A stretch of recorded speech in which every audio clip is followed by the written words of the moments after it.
we become knowledgeable of the language. And that is the problem, right? So it's easy to learn, and most people are kind of parked in a learning mode.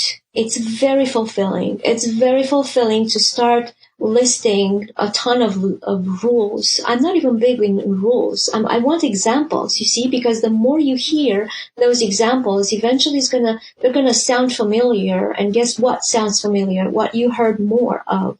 And so your intuition and your subconscious is going to take over, which is what we want, because when we speak, we're not, most of the stuff is coming from the subconscious mind, right? So we want to get, I guess, to be free of so many rules. I'm not saying that we shouldn't learn them. We should learn them, but that's just kind of food that our conscious mind needs.